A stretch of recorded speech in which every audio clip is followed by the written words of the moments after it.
The Donald drew a huge crowd last night in Arizona and floated a new proposal on how to manage immigration. Every time Mexico really intelligently sends people over, we charge Mexico $100,000 for every person they send over. But does Trump have his own problem with undocumented workers? Our Anderson Cooper tried to get to the bottom of it. The Washington Post, as you know, say that some of the workers building this beautiful hotel that you're building down in Washington, D.C. are illegal. They talked to 15 workers. They said a number of those 15 came here legally through asylum. They're now legal, but that a number of them did say they're illegal.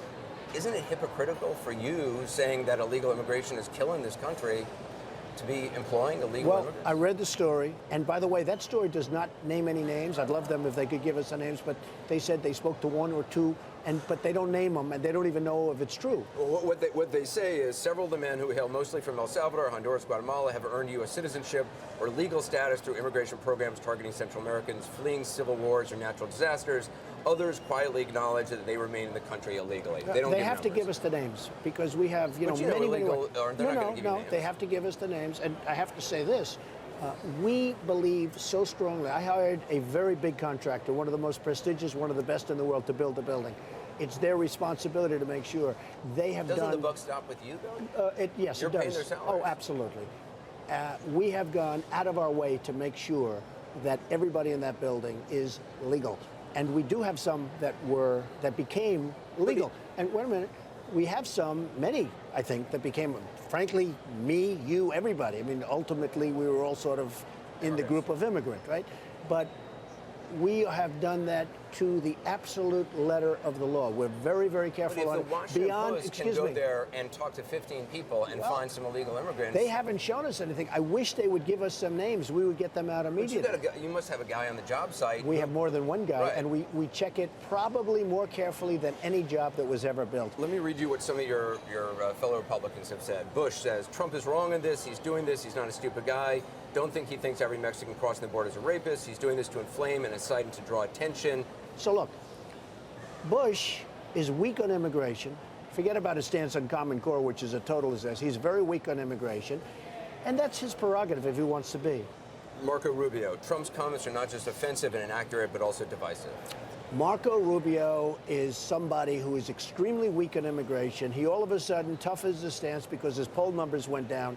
If he ever got elected, you would have people flowing across the border. Ted Cruz, who has backed you up on immigration. Well, I have great respect for the fact that he had the courage to back me up and to say that what I'm saying is right. And all I'm saying, and all he's saying, is that we have to stop illegal immigration. How much has this cost you? I mean, a lot. Oh, it cost me a lot. Can you put a dollar figure on the loss of? It's a lot of money, but fortunately, I'm very rich. It doesn't matter to me. Does it matter? No. What matters to me is making America great again. You don't have a dollar figure. This has cost you X amount. But it's sort of funny. One of them was big headline: Trump loses NASCAR. You know what they were doing? They were renting a ballroom from me for one night. And they already have. It was a banquet hall. And they left a deposit, and now I have it rented already to somebody else. So is it just small potatoes, there was another or one. is it? There was another one. Fortunately, it's not big for me. I think I know the answer to this question. Would you accept a vice presidential position if No. it didn't work out for you for president? Look, I mean, you're doing great right now, but I'm doing great. But it's not that I wouldn't. It's a phenomenal position. And I think it's a very powerful position. It's not for me. I love what I'm doing. I'd rather be doing this. So I have buildings all over the world. I'm not doing this to be president. I'm doing this to make America great again. you rule out the idea of running as an independent party candidate or third party candidate if for some reason you don't get the GOP nomination? Everybody asks me to do it. I have had so many people saying, would you run as an independent? Would you run as a third party candidate? And I think, they see the kind of votes I'd get a lot of votes.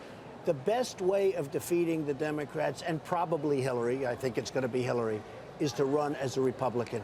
If I do the third party thing, it would be, I think, very bad for the Republicans. I think it would be very bad in terms of beating the Democrats, and we have to win.